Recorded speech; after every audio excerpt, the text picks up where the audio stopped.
Okay, I guess we're. Oh, no more. No power.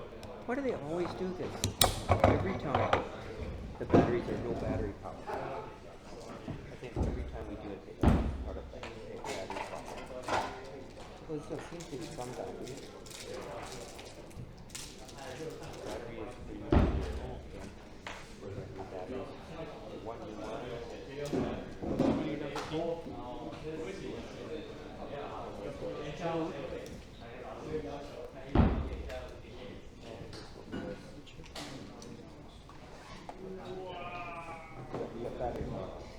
Okay. Okay, let's get started. So this is our second lecture on program flow, sequence, decision, repetition. We were covering the three constructs. We're discussing why we needed them, how do we implement in C, and applying to our three problems. So last week, if you recall, we worked through pointers and we finished that, and then we talked about decision making. Say correcting the optics code by decision making, and we worked through that, we solved that problem. We'll review that today. So this week, we'll first of all do a quick taking up of the code with VP diagrams. Then Rahim will give a short talk about VP diagrams to try to give you another perspective on it. Then we'll review conditional flow, and then we're going to start something slightly different. This is for doing large programs. So when our programs get very large, how do we handle large programs? And we're going to do that with the optics code. After that, we should break for 10 minutes, and then we'll do a whole section on the theory of implementation of repetition in C. We will then work together and apply it to the optics lens system. And you'll get a chance to, then we'll do a retry for M2, M3, or M4, or you can go home if you've already passed all M2, 3, and 4. Okay? And homework is you'll work to do the gravity problem, loop problem, page 32. And hopefully, and we'll put that on the portal, so that will be the homework. Next week, we'll take up the homework, the gravity problem, and file input. We'll have another special short lecture with Rahim, flowing with Rahim, which he'll talk a little bit about flow. Then we'll work together to do decision plus repetition. You'll have time to work on that after I've taken up the roots. And then after that, we'll take up decision and repetition, which will basically, we will have a complete finding square root equation. And then we will have a chance to do first try for milestone 5. And there'll be some homework, post-reading for flow, and pre-reading for arrays as we start into arrays in 2 weeks' time.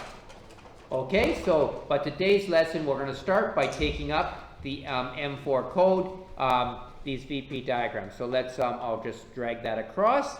Where did I put that? Okay.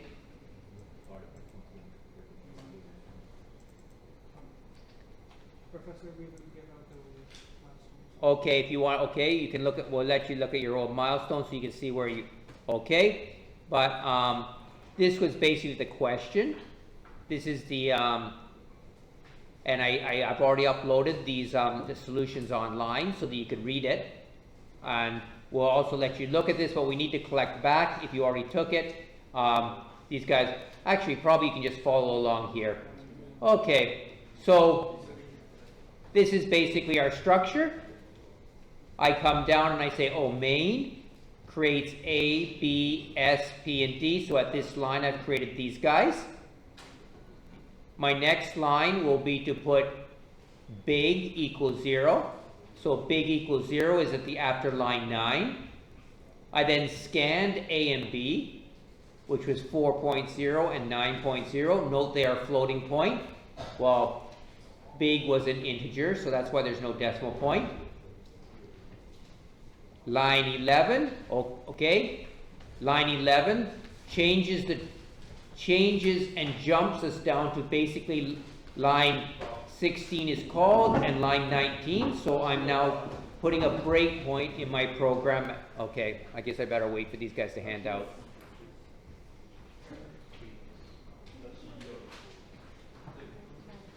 So in the future, please take a picture of your code and your milestones before you hand in, so that you can have a record. Okay. Okay? So this is basically what happens at line 19. So after line 19, what have we done? So at line 11 calls line 16 transfers control. Question? Confusion? Okay. All right. So you can see the transfer of control. I do a copy of 4, a copy of 9, and these are all pointers. So they receive the address of S, address of P, address of D. So we have the connection between these two, and we have combined nicely outlined.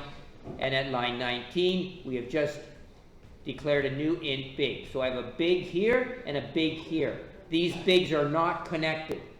There is no relationship between this big and this big, this A and this A. We could say this is main dot A, main dot B, combine A, combine B, combine big. All right, so now I've done this. Let's move along in the code. No milestone here. Okay, I do sum A plus B. So A plus B, we sum. Okay, 0.13 e to the 1. I do a product. Next line, line 21, is a product. A times B gives me 36. Okay, I now come to my if statement, and I find that since A is greater than B, right? It checks this A is greater than this B. Therefore, it's going to do the first one. It's going to do the first guy. D is first calculated, A minus B. Okay, A minus B, okay. And big is set equal to 2. Okay, B minus X, okay. So A is less than B, so okay. All right, so it follows this. Big is set equal to 2, but it does not come back to the big in the main program. So this is at line 27. So if I asked you to tell what is happening at line 27, this is a situation at line 27. So you can see how we're showing at different situations. There was a situation at line 19. Here's a situation at line 27. And this is a situation at line 12. At line 12, the we would call this would be a breakpoint, line 12. This is a situation we've already disappeared combined. It doesn't exist anymore. And we finally do fprintf, and the program ends. Okay, so that's our review of the M14. Okay, so now Rahim will do a short introduction on pointers to cover up a few points. Okay. Okay, it's more important for you guys because I got them when we were doing this. Okay, so one of the things that I take care of, not take care of, my learning process is I look at patterns. You know, pattern. What's a pattern? Hi, what's a pattern? Pattern. Pattern, yes. Okay, so I try to look at patterns. When I look at patterns, it's easy for me to understand. Right? Pattern, like a certain pattern to, okay, this is a pattern of how the bricks are, how the tiles are laid. Yes. So when you recognize a pattern, things are a little easier. Okay. So for pointers, what I recognized was, let's say we have a variable called A, okay, and then we have a pointer, okay. Now, and let's give A a value of, give me a number, 3. This is what we need. Okay, so A is 3, and we have a pointer called B. Okay. Now, if you had to print A, what would you get? 3. Okay. But before this, we are gonna point. Okay. So B is a pointer pointing towards A. So if you had to draw the VP diagram, it goes like this, right? Simple. Now, if we had to print A, the value would be 3. If we had to print ampersand A, what is this? So whenever we have this ampersand, this means address of something, okay? Address of A, okay? Simply address of A, or address of anything. If we had to be like this would be address of B, okay? Now, other things that we can print B. If we print B, if we see, okay, if we use B, what is B? B is having the address, it's pointing towards A. It's a pointer. Pointer always points towards address. So, address of A. If I'm wrong, it's okay. Okay, address of A. But if you have to print this or use this, it is the value at that address. Okay, value at address of A. Okay, so this is when we have one variable, one pointer. Let's go with 2 pointers. And this is where we start to see a pattern. Okay, and so B is equal to A and C is equal to this. So what is happening right now is C, which is pointing towards another pointer, B, which is pointing towards A. Right? Thank you, man. I will make mistakes. Okay, so now you can print A. What is the value? Simply, 3, right? And if you had to print B, which is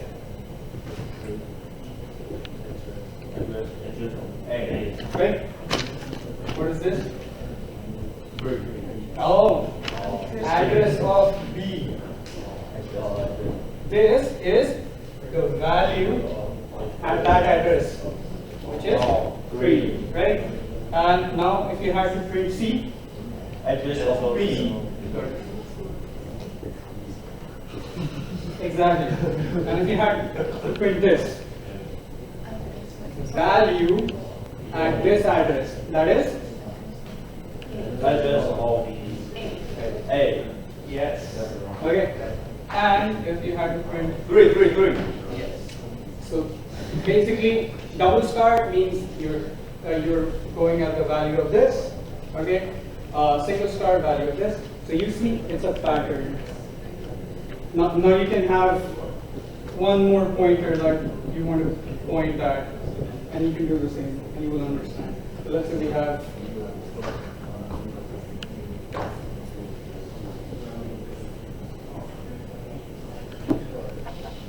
we have now D and right. So simply D will be Address of C. good. Address of B. Good. Address of A. What's your name? Luca. Lucas. Okay. Awesome. And 3. that's it. This is all I want you to teach. A pattern. Okay. Okay, you may now go back. Thank you very much, Raheem. Okay, I hope helpful. Okay.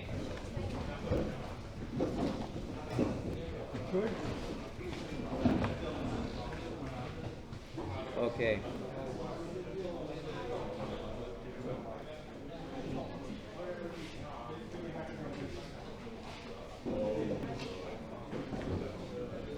Okay, can we head back to our spots?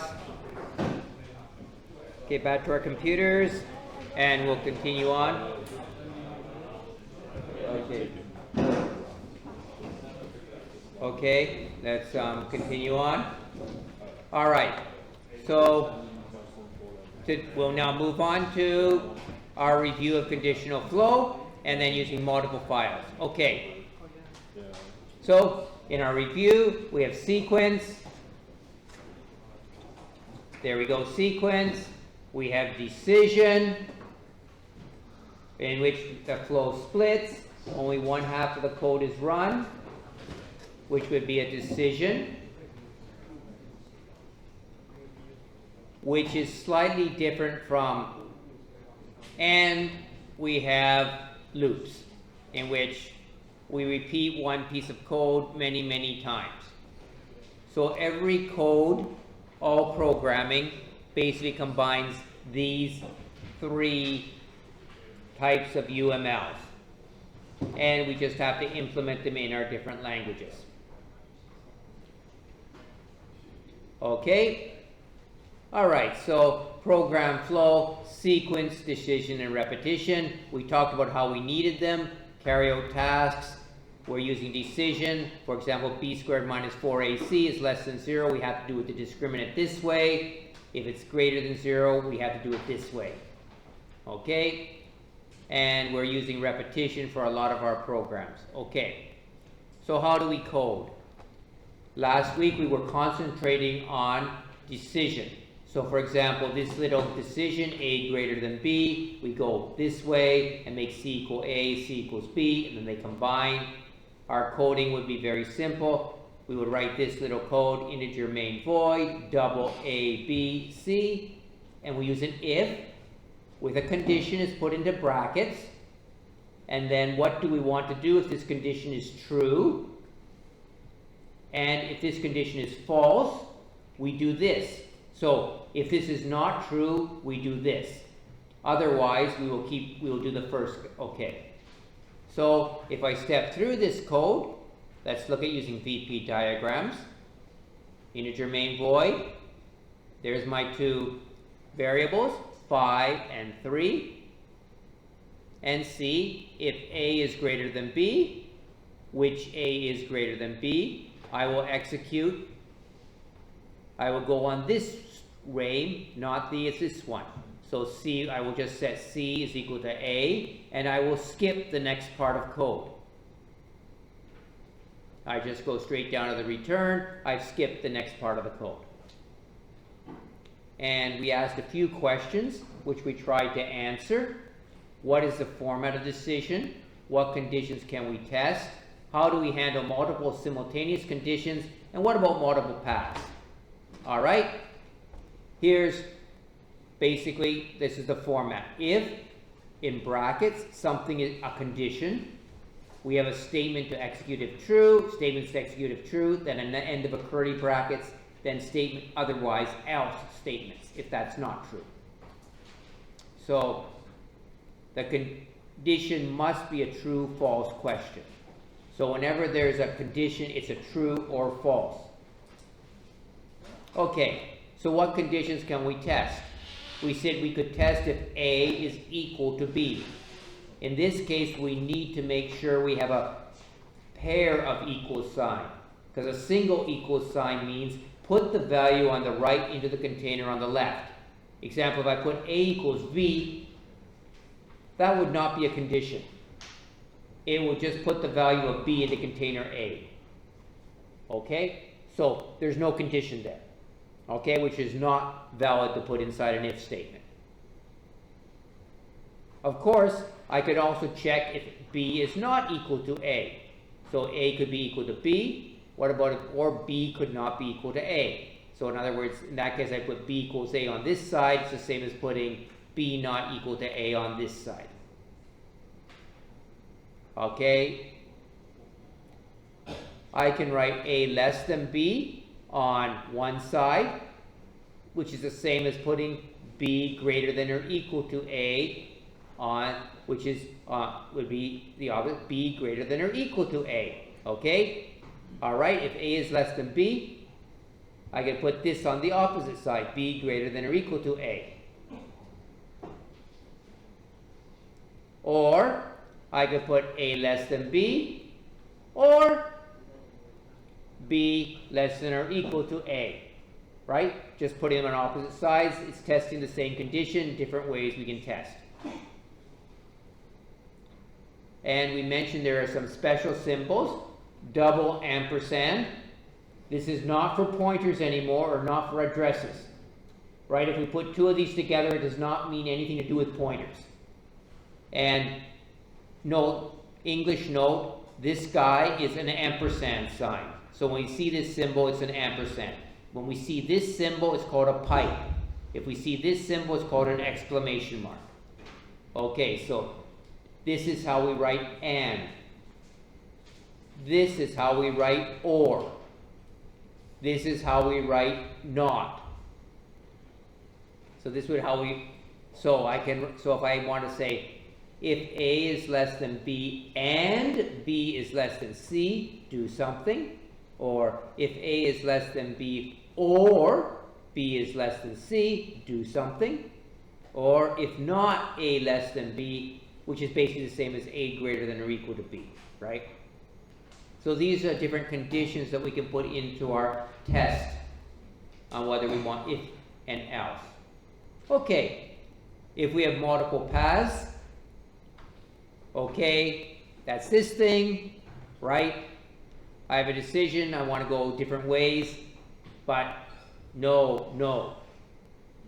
You cannot write it this way.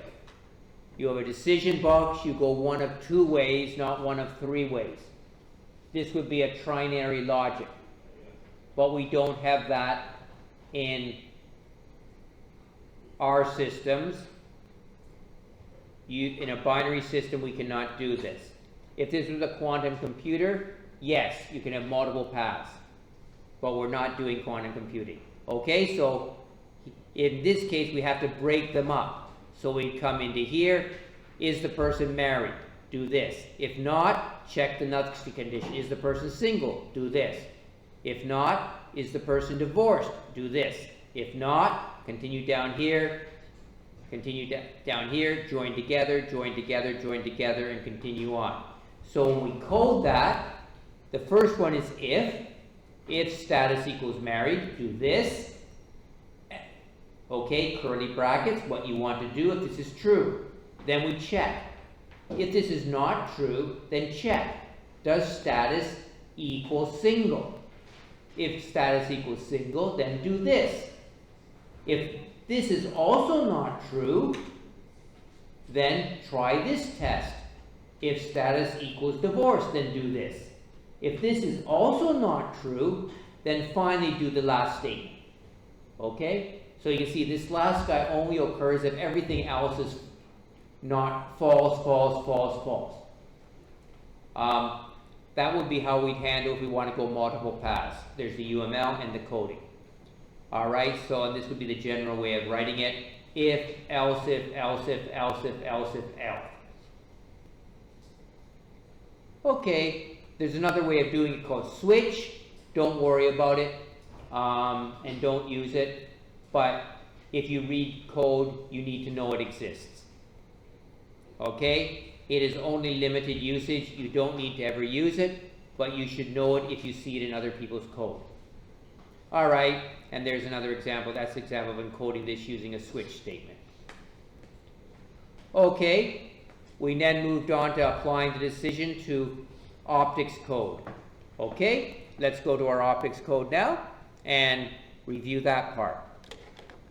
Okay, I'll grab my optics code. Just a second.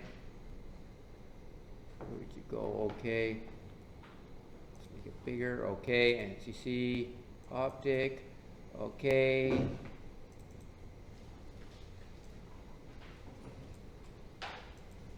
All right. We looked at two cases with our calculations, right? We saw that if the person is standing on the left side of the lens, 5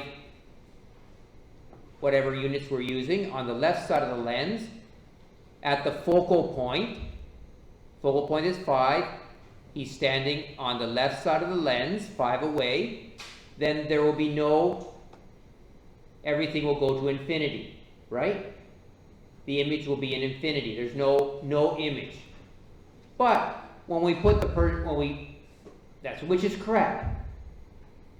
If we put the person on the other side of the lens, we suddenly got an image occurring here. Now obviously they both can't be correct. The correct answer should be infinity again, right? If a person, it doesn't matter which side of a lens you stand on, it can't change how the optics go, right? If I'm on the left or the right. So this is clearly wrong. So we tried to correct it. This is one case for if, so we corrected it. The problem is this equation right here. When the object is to the right of the lens, in other words over here on the right side, the I is calculated wrong. You can see I is suddenly, instead of being infinity, I is 2.5. Since I is calculated wrong, everything else is wrong. So I is calculated wrong. And therefore xi and hi are also wrong. So if I is wrong, everything else coming on is going to be wrong. So, why is the calculation wrong? We can now look at this equation. Both OF and O minus F are wrong when O is less than 0. So we're going to have to modify the equation. Okay, when O is less than 0, O minus F is going to be wrong. Okay, it's not going to go to infinity, it's going to go to minus 10. Right? If it's on one side, O minus F was 0, and F times O is 25. If we put the object on the other side, F times O is minus 25, and O minus F is minus 10. So both these numbers are wrong, so we've got to correct that. If we change the equation to make I equals minus OF over O plus F, now we find, oh, okay, it's now correct for the right side person, but it's now wrong for the person on the left side of the lens. So we need to combine the two conditions. So when O is less than 0, we use this equation. In other words, we're on the left side of the lens. When O is greater than 0, we're on the other side, we use this equation. Okay, so we now have two different equations to use. All right, depending on the case of what O is. And that's what means we need to modify our UML to fix this problem. So let's modify our UML. There's our original UML. So instead of just having one equation, we now need two equations with an if statement, a branching. If it's greater than 0, we'll use this guy. If O comes out less than 0, we'll use this one. And then we'll combine. So if O is greater than 0, we take the right loop. If O is less than 0, we take the left one. And then we want to put this into C code. We just write it very simply. If the condition O greater than 0, here's the equation I want to use. Else, I will use this equation. That means it's less than or equal to 0, the opposite condition. So, our next step would be to modify the code, which we did last week. And now we can see the code, and we modify the code, i.e. we only have to modify this lens equation. We don't touch anything else in the code. The rest of the code is okay. So we looked at modifying the lens equation, basically just to change this simple equation to do the condition. Once we've added the condition, the program should run. So we would run the code last week, so let's walk through it and see how things work. Okay. First of all, this is the information for humans. We don't care. It just tells us that this is to ensure that if the object is on the right, we're trying to fix the code. Okay, there's my function prototype. Is there. These are function prototypes in this file. So prototypes come first. Here's my main function is now. We declare all our variables. I now call get opt. Get opt, I enter my initial object position and height. So I put my initial object, its position is at 20 and its height is 5 in this example. I then input the lens position. My initial lens position is at 10 and it's got a focal length of 5. Okay. I now do my initial calculation for CO to calculate what O should be, and we get an O as a negative side. In other words, I'm on the left side of the lens.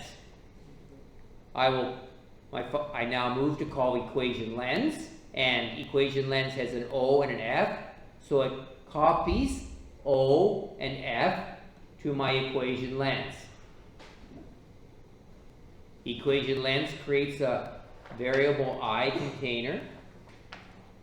With this container, it now checks, is O greater than 0? And I look at O, it's got a minus sign. This is false. O is not greater than 0. Okay, so I'm not going to do the next line. I will jump to the else statement. I will jump to the else statement and then continue to run my program. It then runs this calculation, which calculates this I value, and it will return the I to the main function. Okay, with I as the main function, I can then calculate sig magnification and then calculate xi. And you can see my calculation of xi in this example gave me a 0. Okay. And finally, I print out what xi is going to be, 0, height minus 5. So these are what we end up basically getting out, and we return 0. Okay, is there any questions on going through the flow? So basically moving step by step through, you can see how it works. Okay, let's now move.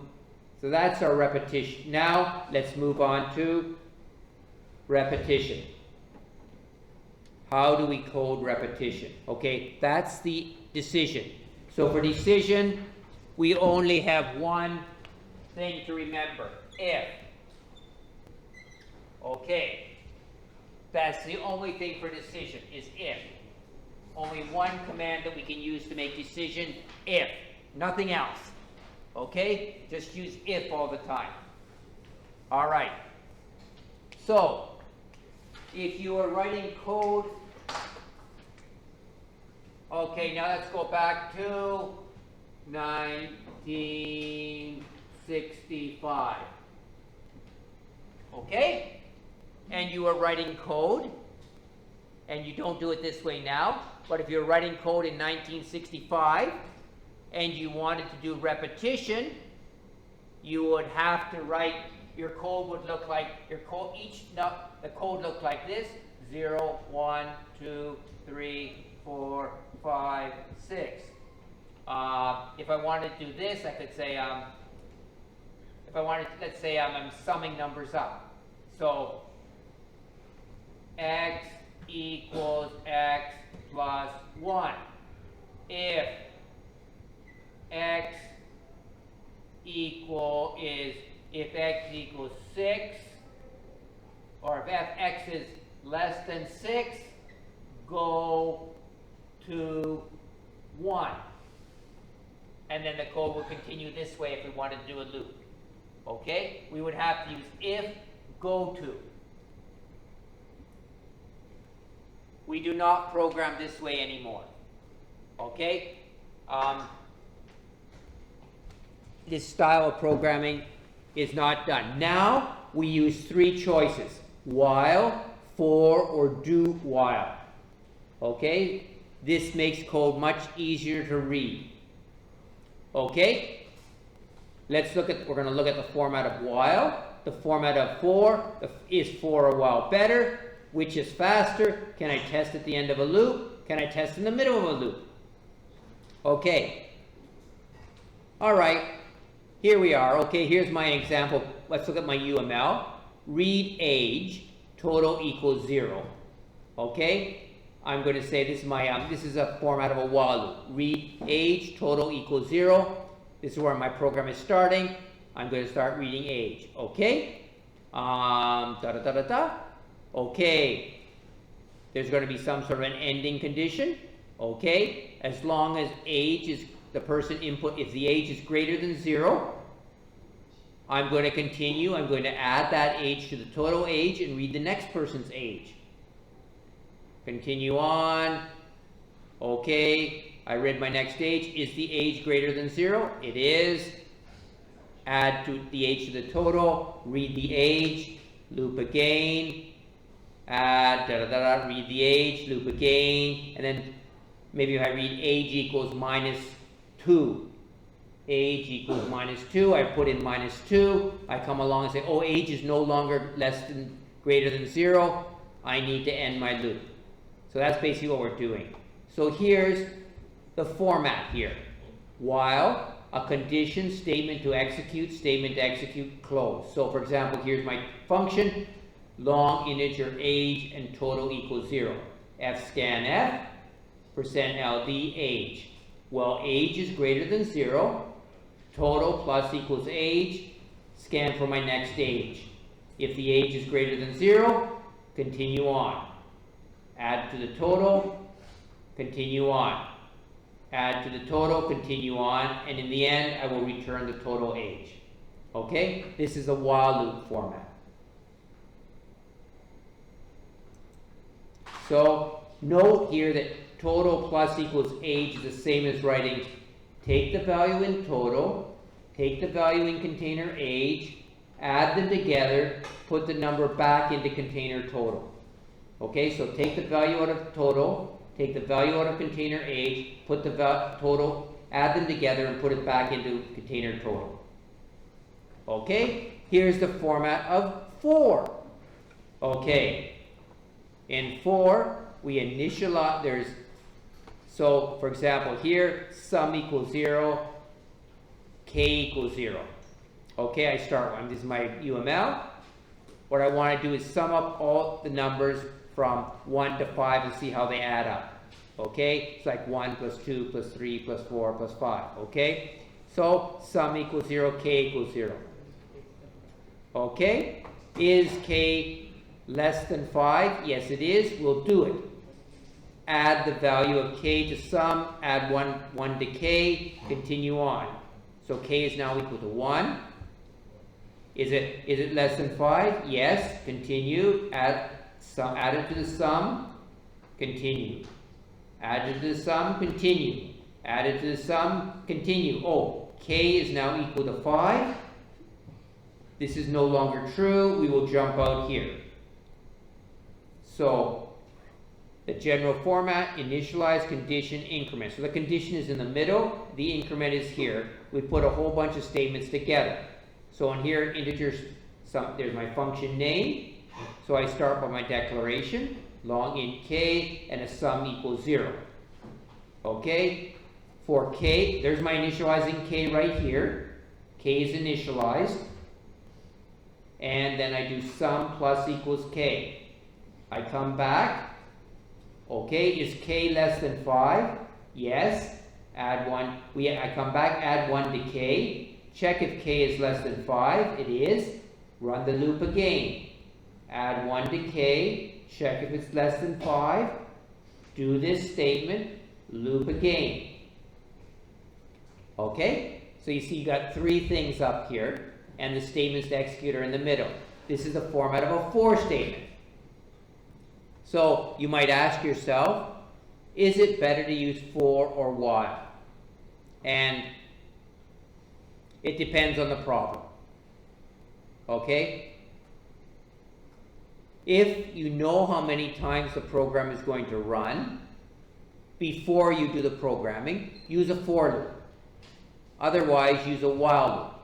So for example, I should not use this is code will run, but it's not the best way to do it because I know that this loop is going to run 5 times. So it's better to put these 3 things all together and make it So this code is the same as this code, which would be the way of writing it. This is the preferred way of writing it, okay? Because we know how many times the loop is going to run. Meanwhile, for a while loop, this one, we don't know how many times it's going to run. If the person puts in a negative age, we don't know when the negative age is going to come, so we need to use a while loop. We can't use a for loop, okay? So the for loop is only used when we know how many times the loop is going to run, okay?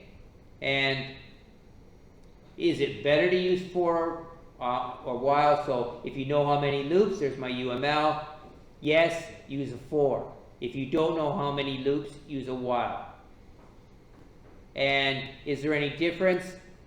Let's look at operation counts. Okay, here's my two code. We're going to walk through them using operation counts.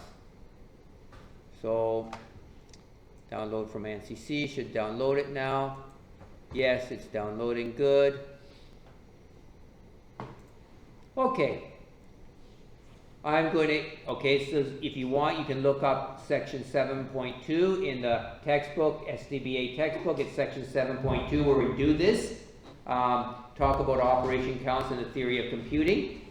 So I want to use this to understand loops with VP diagrams and operation counts for the sum of squares. So this is the function I'm doing.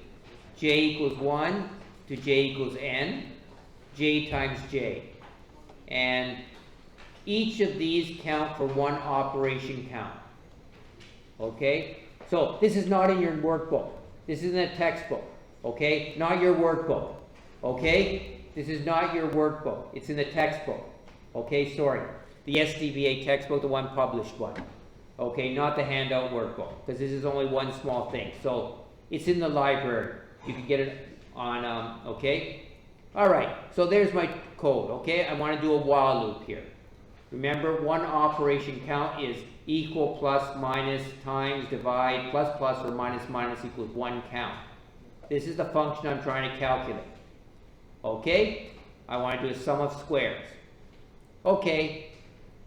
Note that this line, k plus equals j times j, means take the value from k in k, take the value from j and out of j, multiply it by itself. So I've got j squared, add it to the value in k, and put it back into container k. And this guy means add 1 to j, take the value in container j, add 1 to it, and put it back into container j. Alright, so you understand how these two lines meet. Okay, let's start our code now. Okay, integer main. Okay, one operation count. K equals 0. Initialization, one operation count has been done. Okay?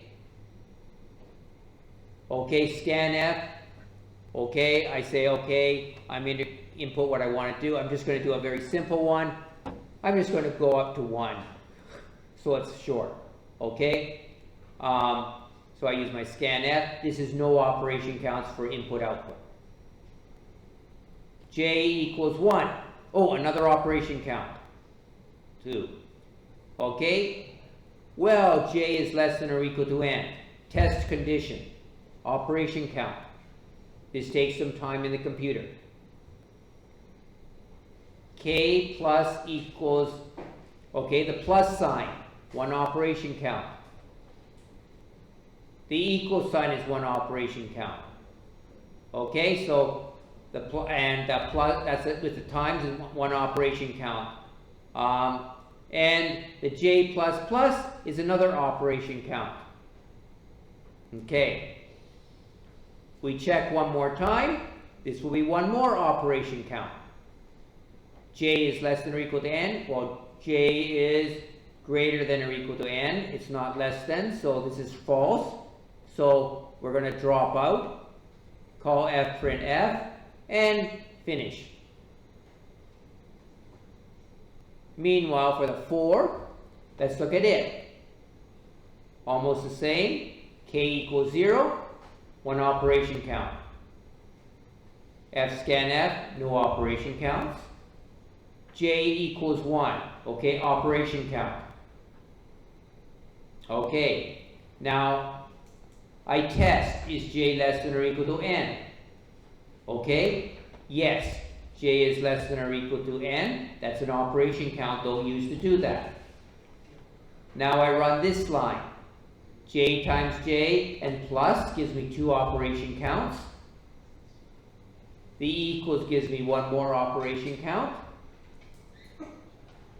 And now I come to do j plus plus, gives me a 7th operation count. And j less than or equal to n, it tests that, gives me an 8 operation count. So, and the printf nothing.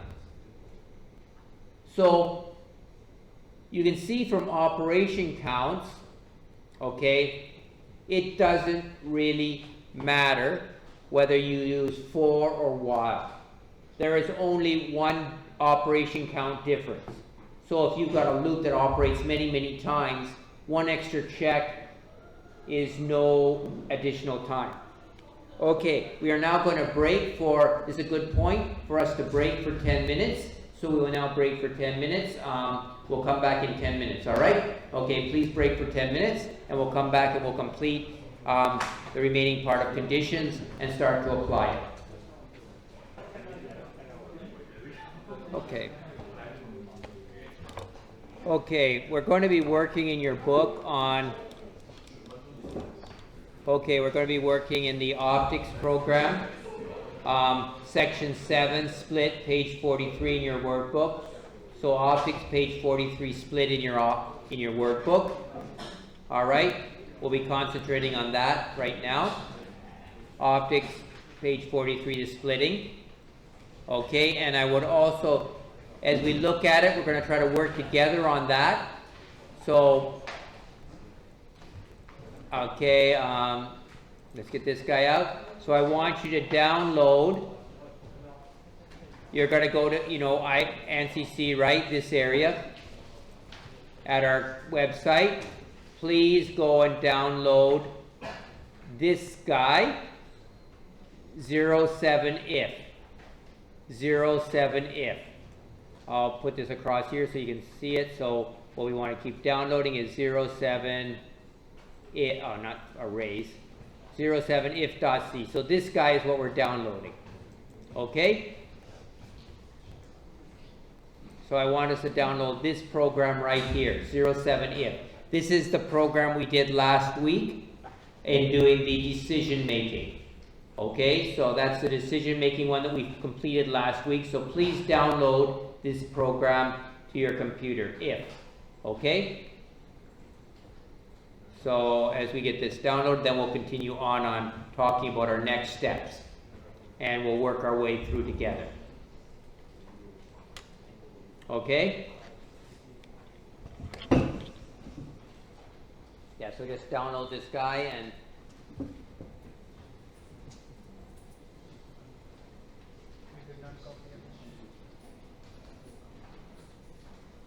throw it in a notepad and save it.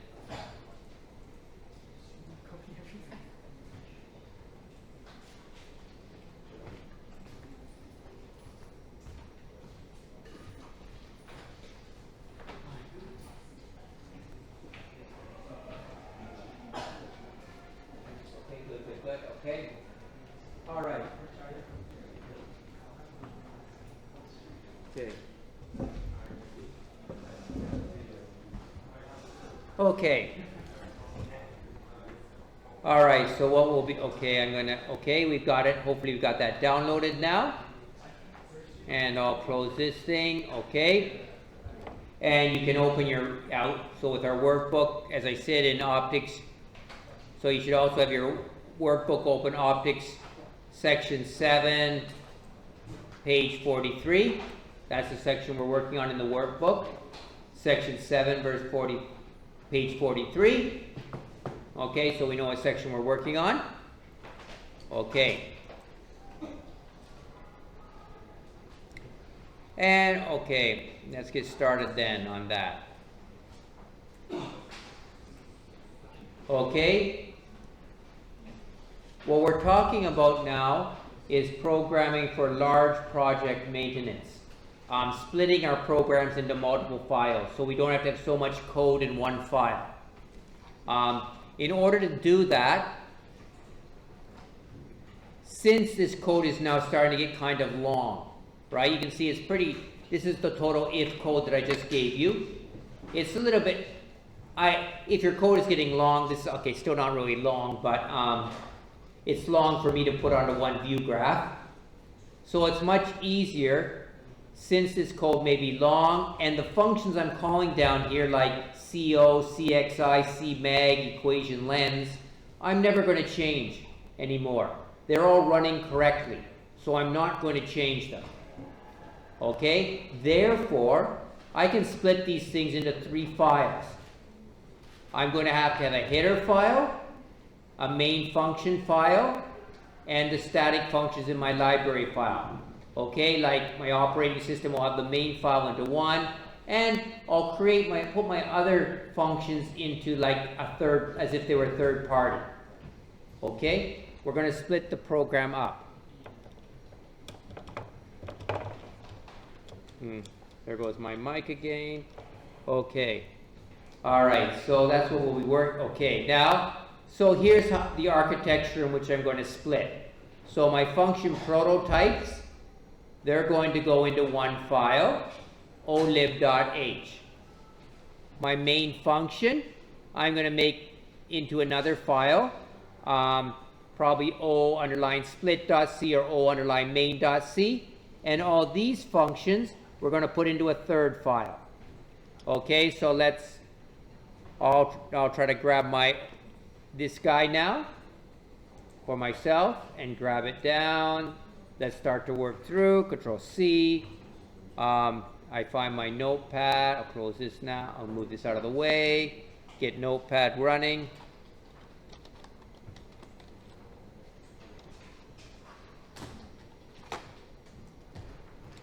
My notepad shoot over here. Okay, and I'll keep, okay, notepad sits here. Should be okay. Okay, that's something junk there. Okay. File. Save as. I'm going to first call my first guy. Where's my SDBA? This PC. SDBA. I think I'll call this first one. Just call it main dot. Okay, if.c. I'll do if.c. This is what I'm with everything together. Now I'm going to try to start splitting it up into smaller files. Okay, so the first one I'm going to want to split up, I probably can create a new file. File new. Okay, so new, and I think I'm going to put this part, I guess, let's see, I've got get opt here. I'm going to put into this file, I'll stick I'm going to input control C, sorry, no, I don't want to do that. Okay, so first I'm going to put these guys into one file. So X, these will go to my new file. File save as main.c.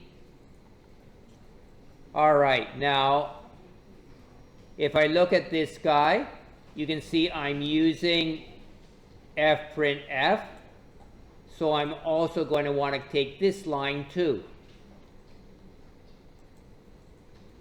So I'll stick my function prototype, and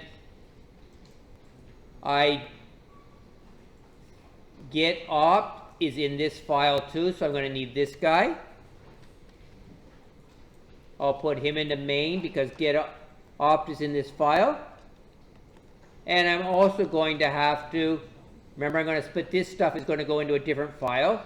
So I'm going to have to tell me where I'm going to get these function prototypes. So I'll just call my new thing include, I'll be saving the file a bit, olib.h, because I said I want to store it into olib.c, so I should call include olib.h. Okay, oops. Okay, save.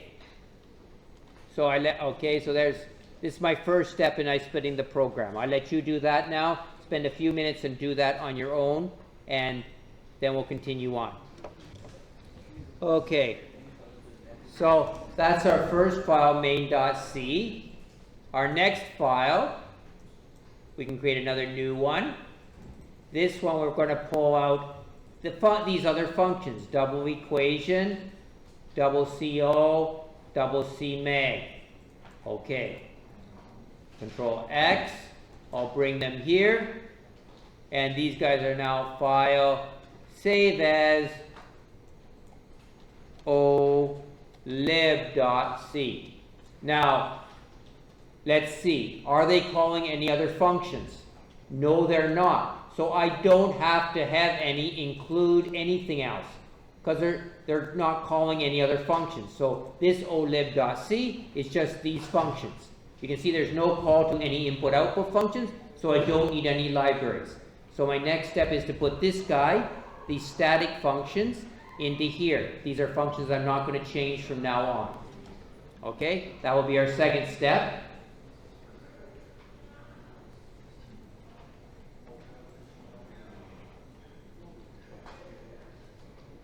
Okay. Okay, I see there are a lot of people. Okay, let's do step number 3. Okay, we need to create one more file.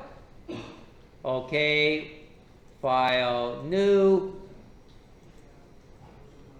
These 4 lines, which are sort of orphaned, the prototypes of those functions, I need to create a new file called file.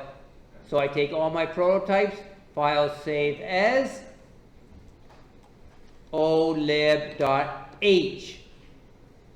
So .h files are for function prototypes. Okay, so we put a .h file means it's not a C program file, it's a function prototype file for a C program. So that is my third file.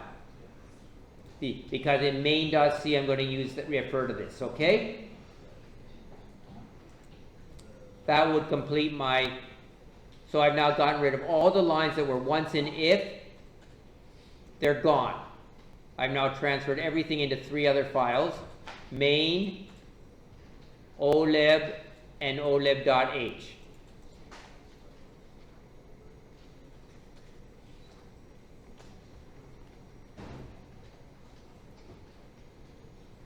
Okay?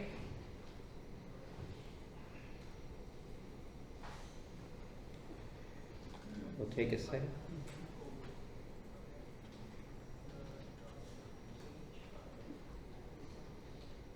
Okay.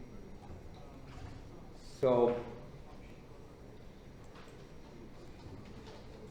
okay, there's our header file.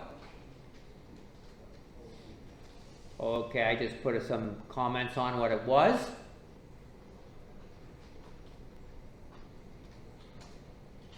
So it's called a header file.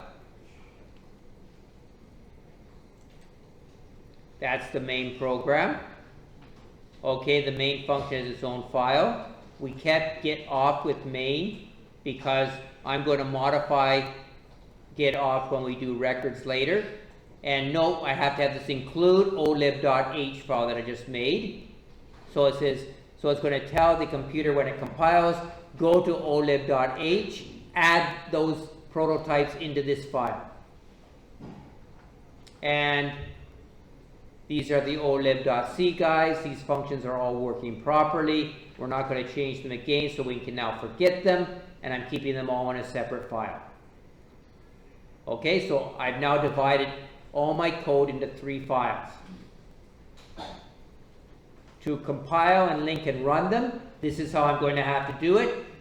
I'm going to have to compile one. I'm going to compile gcc-e while the main program, olib.c, and then I'm going to have to link both of the files together, and then I can run.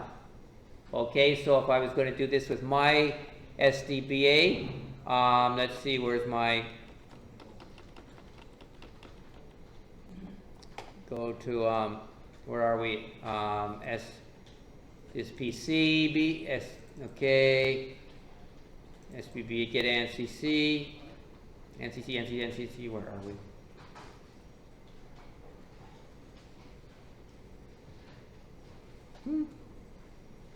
My compiler's not here. Okay, C, local disk. All right, here we go. Okay. More information, run anyways. Okay. So I move across to here. As you can see, I got to first of all compile the main program, whatever I called it, GCC minus C minus wall. Did I call it main.c? I think. Okay, better. What do I have here? Directory. Okay, yes, main.c. GCC minus C minus wall main.c. GCC minus C minus wall olib.c. So I've done these two files. Now what have I got? Directory *.o. What did I create? I now have main.o, olib.o, along with jinput library.o. I don't need this guy, but these two I do. So gcc minus o m.exe main.o olib.o. And now I should be able to run it. Position 5, height 5, position 10, focal length 3, okay, and my program will run. Okay, so please make sure what you've done is everything is correctly. It should run okay if everything has been done correctly.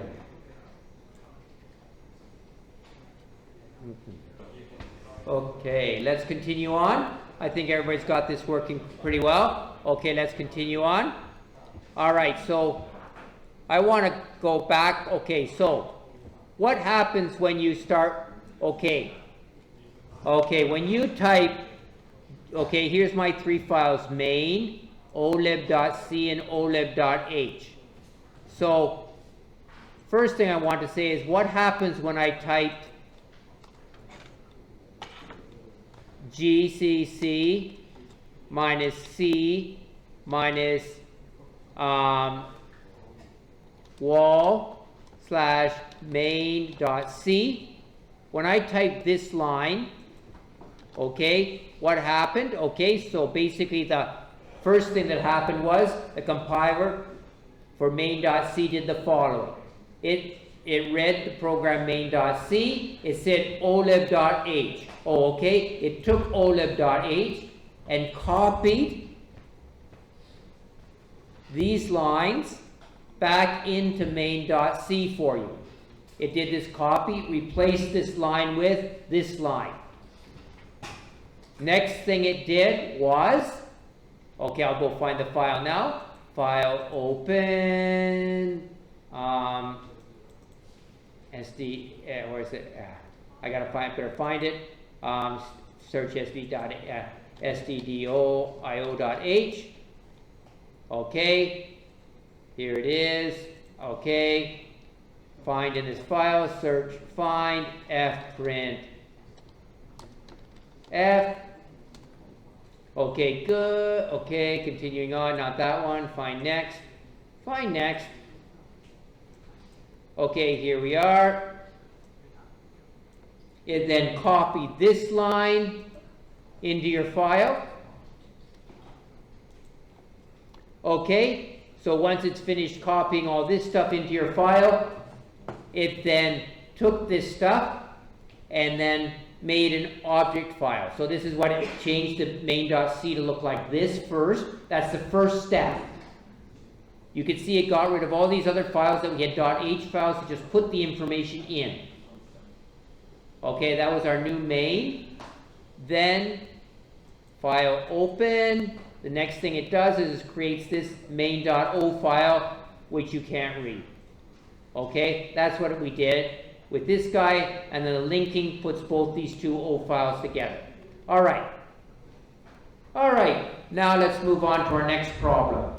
We just have now looked at doing decision looping, so we're going to apply looping now. Okay, I better make sure I got this. Do I have this thing recording? Yes, I do. Okay, good. All right, so our situation here would be with multiple lenses. And, okay, I guess we don't really need group meeting right now, but keep it in the background. I'll move the full screen for you guys, okay? Okay, and then we'll maybe go back to Google Meeting in a short bit. So, our multiple lenses, okay. Okay, this is our UML so far. All right, we input the object, XO and H. We input the lens, XL and F. We calculate the object position, XL minus XO. We then use one of our lens equations. Okay, this is not the correct lens equation, but we are using a lens equation here.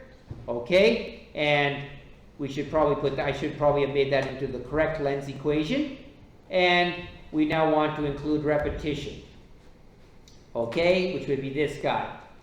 So to include repetition, first of all, what are we doing? We're doing one lens. Now I want to do another lens. So if I'm doing multiple lenses, the output from my first lens is the input to my next lens, right? Because of basically multiple lenses, it's going to be, so I'm going to have this guy. So my former position of my image is now the position of my object, right? If I'm going to do the next one, I also have to have a stop condition. So I'm going to say, let's have f equals 0 for my stop condition. If I put in f less than f equals 0, that will be my stop condition. Because no lens has a focal length of 0. Okay? And I can then move around and do my circle and input my next lens. Okay? This will actually do the looping. Alright? So I will input my lens. Okay? If my focal length is not 0, I will then calculate my next object position, calculate the image position, find xi and h, output xi and h, and then make my current image position my new object position, just like my new object is going to be h. Okay, and repeat. So this looks like it's going to work, right? But not good, horrible programming style. Remember, this if statement is in the middle of a loop, right? I'm not at the beginning. I'm not checking my if at the end. I'm checking it in the middle. So this is something that I cannot do, or I should not do. Okay? Is to check in the middle. All right. Okay. So, well, how should we do this? We've got to change this a little bit so that we do have a correct UML diagram. So this UML is correct, but we can't make it in C. Okay? So it's not a good programming style. Okay. So I'll make the following changes. Instead of coming in here, inputting a lens, let's write another input lens function here. And then I can run my thing through this input lens function and come in after my first input lens function. Okay, so this provides me another way of doing this. And we will now, before we start, we're going to, okay, so if I go look at my code, let's look at the code now. Okay, so I've got this UML. So let's look. So what have I done? So there's going to be something coming in here after I've input both of the lenses. I'm going to add some code here, right? There's where my if statement is going to be, is right here. So that's going to be the beginning of my loop. And after right now I've got an output right here. So this statement XO and input lens is going to have to come in at this point. So basically there are 2 points where I'm going to want to add some code. Okay, and we're going to work on that. That will be the next thing that we want to work on, and we'll work on that together after the break. Okay, so we're going to break now for 10 minutes, and we'll work on this after the break. Okay? All right, so, okay. Okay, so we're now moving from here. We want to encode this, okay? So it's in this line I need to insert some stuff, and I have to insert stuff in here. So let's just put some spaces to do our inserting. Okay, this is going to be a loop. And do we know how many times a loop is going to run? No, we don't. So that means it's going to be a while. Okay, and we have a condition. From here I see my condition. I'll move this all onto this side now. Make sure I can just see my UML easily. Okay, so my while is, well, f is not equal to 0. Okay, so while f, I've got to put my condition here. I'll worry about the condition in a bit, okay, because it's not that easy to do right now. Okay, and so this is now going to be inside a loop, so I can indent each line. Okay, this doesn't matter. This is not for the computer. This is for us to see. Okay, now at the end of my loop, I say I need XO equals XI. Okay, XO equals XI according to my UML. And I need to get another input statement. So I need another one of these guys. Get my next lens and my next focal length. And then my loop is finished. Okay?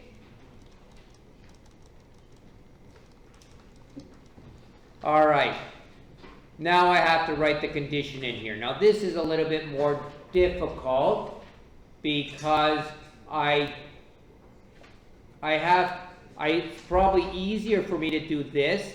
I'm going to call another library. Oh, I got to get rid of all what I got. Get rid of this stuff and get back to my original version. Include stdio.h. Include lib.h. And now I'm going to want to try to use absolute value function. So I want to get absolute value. So let's go to our, where's my web? My web. Here we are. Okay. Okay, so I want to C function to calculate absolute value. Okay, abs. Okay, C standard function. Let's look. Okay, standard library, absolute value, returns the absolute value of a number. Okay, this is not the one we want because this is for an integer. So this is a wrong answer. So let's try again. Absolute value of a, we'll try again. Okay, C function to calculate absolute value of a floating point number. Let's try more. Okay, let's see if it's going to work. See if our AI is going to get it or whether I should have to go look at myself. Okay, no, I don't want to write my own function.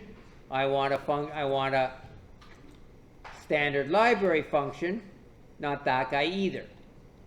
Okay, standard C library function to calculate absolute value of floating point number. Hopefully this will be enough for it to get the right answer. Here it is. Okay, right here. Good. FABS, absolute value of floating point number. Here we are, and it's include math.h. So I'll need to include math.h, and now I can say if my thing is absolute value of f is going to be less than, I'm going to need it to be less than a small number. Okay, I'm going to want it to be less than, so I'm going to make a small number. Let's make a small number here. Define EPS, a small number. Let's make it 1 e to the minus 4. Okay, or 0.001 if we want. Something like that. EPS. Okay, so now I'm saying this loop will continue as long as the absolute value of f is less than EPS. Okay? So we're gonna start a new Google meeting right now, and I hope you can sort of look at this and also work on adding this into your code, changing your main code and in your function to be able to take care of that. Okay, I'm gonna, where's my Chrome. Okay, not that guy, where's my Google Meet. Okay, get the right one. Okay, back to Google Calendar. Yeah, second. Okay. You're still sharing your screen. They don't have access. Pardon? They don't Okay, sorry, I better stop sharing my screen. Sorry about that. Okay. There's a new link on the portal. Refresh your portal and then click that link for the Google Meet link.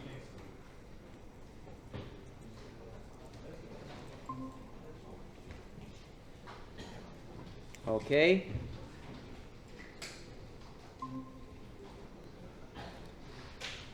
All right, we should have that, and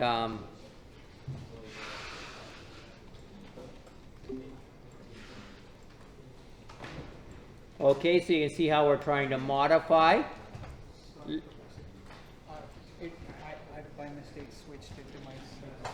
Pardon? Yeah, switch back. I by mistake switched it to my. Just checking the settings.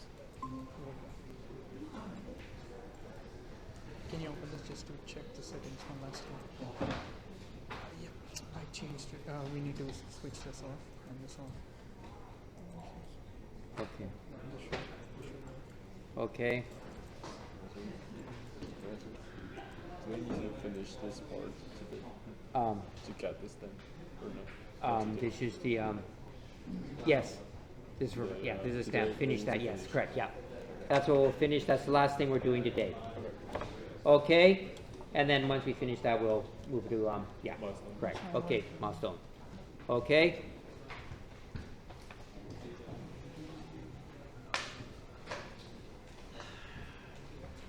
Okay. Are we sharing okay? Yes, I think so. Okay, good. All right, so now work to try to implement it, and we'll fill out the page and we'll get the stamping at the end of the page. Once we're finished that, we'll move to milestones. Okay? Yes. Sorry about the mistake. It should be greater than. Wrong condition. Okay, so it's as long as it's greater than epsilon, you do the loop, not when it's less than. Sorry. Okay, so it should be greater than EPS, not less than EPS. Okay, otherwise your answer will not return the answer. Okay, I'm going to conclude by walking through the code. Okay, let's walk through the code now, and I'll take control of your screen again. Sorry. Okay, and we're going to walk through the code. Okay, we've compiled it. Our loop is as long as we're greater than. Okay, let's analyze the code and walk through it. Okay, here's the information for the human reader. Our function prototypes. In particular, this is where our functions are. This is where fabs is. And we're just saying replace this EPS everywhere with 10 to the minus 23. So this is sort of like good style. All right, then we have this guy. Declare all these. These are all our all our declarations of variables. Okay, and then we first get our initial height, initial position. Our first lens is at position 10, 5 height, and we check. The absolute value of f is greater than epsilon, so we enter the loop. Okay, question? You guys have question? Question? Or are you trying to figure out something else? Okay. All right. So we enter the loop. Okay. Object. Okay. Equation of lenses. We pull that in. We check our magnification. Calculate xi.